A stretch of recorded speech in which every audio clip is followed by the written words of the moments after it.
विजेंद्र जी ने आराध्या को खाना खिलाया और फिर आराध्या को आराम करने को कहकर वहां से चले गए। विजेंद्र जी खाने की प्लेट किचन में रखकर अपने कमरे में बेड पर लेट गए और अपने आप से मन में बोले, आराध्या बेटा, हम जानते हैं आज आप बहुत परेशान हैं। मेरे दोस्त के चले जाने के बाद आपने बहुत कुछ झेला है, ऊपर से भाभी जी का भी न होना। हम जानते हैं आप बहुत अकेली हो गई हैं। आराध्या बेटा, बेटा आप हमें माफ कर दीजिएगा, हम आपको वो प्यार नहीं दे पाए जिसकी आप हकदार हैं। उधर आराध्या अपने रूम में बनी बालकनी में खड़ी एकटक आसमान की ओर देख रही होती है कि अचानक से घाट पे आज जो कुछ भी अर्नव ने उसके साथ किया वो सब उसे याद आने लगता है और ना चाहते हुए भी फिर से एक बार उसके आंखों से आंसू निकलने लगते हैं। वो अपने आप से मन में बोली, क्यों भोलेनाथ, आप हमारे साथ ऐसा क्यों करते हैं? पहले हमसे हमारे माँ और बाबा को छीन लिया और अब ये, आखिर ऐसा क्या किया है हमने जिसकी सजा आप हमें ऐसे दे रहे हैं? क्यों? इतना बोल वो अपने रूम में बेड पर आकर लेट जाती है और रोने लगती है। रोते रोते उसे ना जाने कब नींद आ जाती है। अगले दिन आराध्या की नींद खुली, वो उठी और जल्दी से तैयार होकर नीचे आई और पूजा की थाल सजाकर मंदिर चली गई।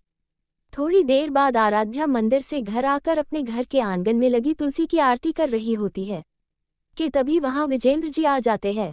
तभी आराध्या विजेंद्र जी को देखकर मुस्कुराते हुए आरती की थाली आगे करके बोली, गुड मॉर्निंग बाबा। तभी विजेंद्र जी भी आरती लेते हुए बोले, गुड मॉर्निंग बेटा। बेटा अब आपकी तबीयत कैसी है? हम बिल्कुल ठीक है, बेवजह चिंता करने लगते हैं आप बाबा। देखिए हम एकदम ठीक हैं, आपके रहते भला हमें कभी कुछ हो सकता है क्या? तभी विजेंद्र जी भी मुस्कुराकर बोले, बस हम आपके चेहरे पर हमेशा ऐसी ही मुस्कान देखना चाहते हैं। आप जानती हैं आप मुस्कुराते हुए बहुत अच्छी लगती हैं। ये सुन आराध्या ने हमें सर हिला दिया और फिर आगे बोली, अच्छा बाबा आप आज नाश्ते में क्या खाएंगे? नहीं आराध्या बेटा, आज से आप घर का काम नहीं करेगी। आपको इतना सारा काम करने की कोई जरूरत नहीं है। आप घर स्कूल आश्रम सब एक साथ संभालती हैं, जिसके कारण आप अपना खुद का ख्याल रखना भूल गई हैं। और फिर बेटा हमें तो लगता है कि आप उस शारदा को फोकट ही पैसे दे रही हैं, क्योंकि वो तो उबला हुआ खाना बनाती है बस। विजेंद्र जी थोड़ा मुंह फुलाते हुए आगे बोले, अरे काम वाम तो उसको करना नहीं है, बस जब देखो बातें करती रहती है।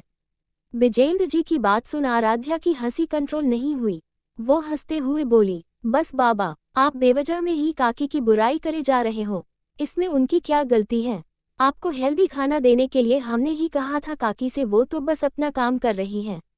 बाबा हम ही ने उन्हें आपके खाने की शेड्यूल दी है कि आपको किस दिन कौन सा खाना देना है। आप अच्छा हेल्दी खाना खाएंगे तभी तो स्वस्थ रहेंगे ना बाबा। विजेंद्र जी थोड़ा मुंह बनाते हुए बोले, ठीक है आप कहती हैं तो हम वो उबला हुए खाना खाने को तैयार हैं, लेकिन आपको भी हमारी एक बात माननी पड़ेगी कि आप आज से काम के साथ साथ अपने आप पर भी पूरा ध्यान देंगी। आराध्या भी हाँ में सर हिलाते हुए बोली, जी बाबा। तभी, कैसी हो आराध्या बिटिया? शारदा जी घर के अंदर आते हुए बोली। तभी विजेंद्र जी शारदा को देखते हुए बोले, लो आ गई बकबक की मशीन। आराध्या शारदा जी को देख हल्का सा मुस्कुराए और उन्हें देखते हुए बोली, जी काकी हम ठीक हैं और आप? तभी शारदा जी हंसते हुए बोली, मैं तो एकदम भली चंगी हूँ बिटिया। तभी विजेंद्र जी शारदा को देख मुंह बनाते हुए बोले, हाँ और तुम्हें हो भी क्या सकता है? और फिर धीरे से अपने आप से बोले, फ्री की पगार जो मिल रही है। तभी शारदा जी विजेंद्र जी की बात सुन लेती हैं। क्या कहा आपने अभी? हम फ्री की पगार ले रहे हैं? अरे, शारदा जी ने इतना बोला ही था कि आराध्या उनकी बात बीच में काटते हुए बोली, अरे अरे बस कीजिए, अब आप लोग जब देखो लड़ते रहते हैं। काकी आप जाइए नाश्ता बनाइए, हम ऊपर रूम में जा रहे हैं, हमें कुछ काम है। और हाँ काकी, आज से बाबा के दूध में शुगर और भी कम डालिएगा। ये बोलकर आराध्या थोड़ा हल्का सा मुस्कुराए और अपने रूम की ओर चल दी। तभी पीछे से विजेंद्र जी मुंह बनाते हुए बेबसी से बोले, क्या आराध्या बेटा आप भी? और फिर मन में अपने आप से बोले, आराध्या बेटा हम आपकी इस प्यारी सी मुस्कान के लिए कुछ भी कर सकते हैं, बस आप हमेशा ऐसे ही खुश रहें और हमें कुछ नहीं चाहिए। बेटा हमें माफ कर दीजिएगा, हमने आपको इतनी छोटी सी उम्र में इतनी सारी जिम्मेदारियां दे दी। ये बोल वो जाकर सोफे पर बैठ गए। ऊपर आराध्या अपने रूम में आई और बेड पर बैठते हुए अपने आप से मन में बोली, हम जानते हैं बाबा आप ये सब हमें हंसाने और हम खुश रहे इसलिए करते हैं ना। और फिर ऊपर देखकर हाथ जोड़ते हुए बोली, हमें माफ कर दीजिएगा भोलेनाथ, कल हम कुछ ज्यादा ही बोल गए। हम सच में बहुत लकी हैं जो हमें बाबा मिले। बस अब आपसे एक ही प्रार्थना है भोलेनाथ, माँ बाबा की तरह इनको कभी मत छीनिएगा हमसे। थोड़ी देर बाद आराध्या नीचे आई और विजेंद्र जी से बोली, बाबा हम चलते हैं, आप ध्यान से नाश्ता जरूर कर लीजिएगा। ठीक है। तभी विजेंद्र जी आराध्या को रोकते हुए बोले, अरे आराध्या बेटा, आज आप इतनी जल्दी जा रही हैं? तभी आराध्या पलटते हुए बोली, हाँ बाबा, वो आज हमें आश्रम जल्दी जाना है और फिर स्कूल में भी बहुत सारा काम बाकी है, इसलिए हम जल्दी जा रहे हैं। विजेंद्र जी आराध्या को देखते हुए बोले, वो सब तो ठीक है, लेकिन क्या आपने नाश्ता किया है? नहीं ना, चलिए पहले नाश्ता कीजिए फिर जाइएगा। तभी आराध्या विजेंद्र जी के गले लगते हुए बोली, बाबा आप चिंता मत कीजिए, हम नाश्ता स्कूल में ही कर लेंगे। हम चलते हैं, आप अपना नाश्ता कर लीजिएगा और हाँ, हम सारा काम संभाल लेंगे, तो आपको परेशान होने की बिल्कुल भी ज़रूरत नहीं है। ठीक है, आराम कीजिएगा, हम चलते हैं बाबा। विजेंद्र जी आराध्या के सिर पे हाथ फेरते हुए, ठीक है बेटा, आप भी अपना ख्याल रखिएगा।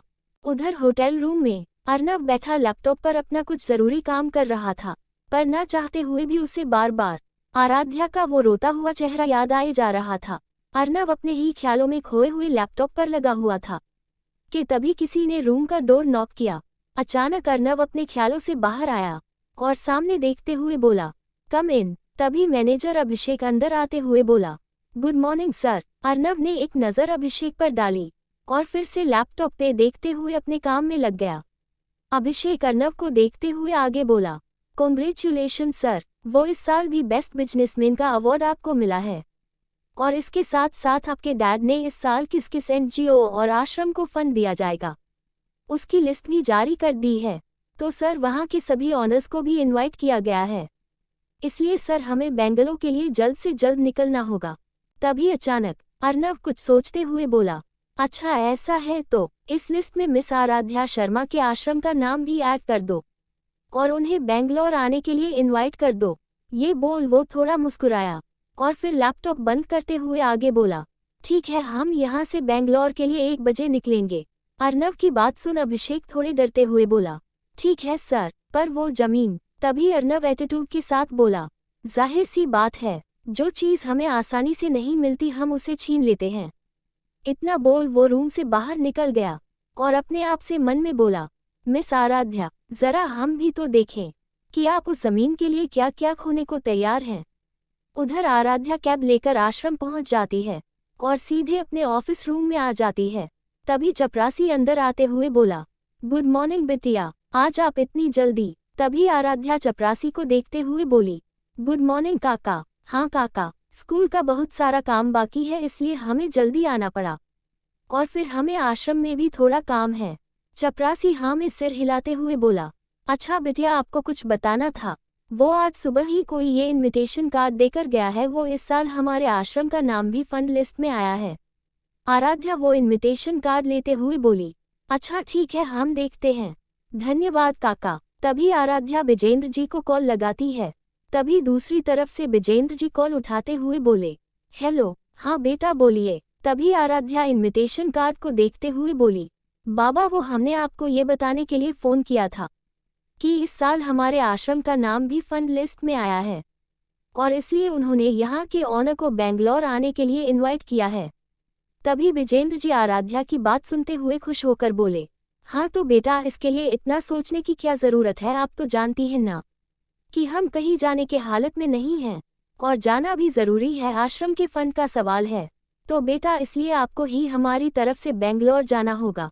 तभी आराध्या थोड़ी घबराते हुए बोली, पर बाबा हम कैसे? आप तो जानते हैं ना बाबा, हम तो आज तक कभी प्रयागराज के बाहर भी नहीं गए हैं, फिर हम इतने दूर बेंगलोर कैसे जा पाएंगे बाबा, वो भी आपके बिना?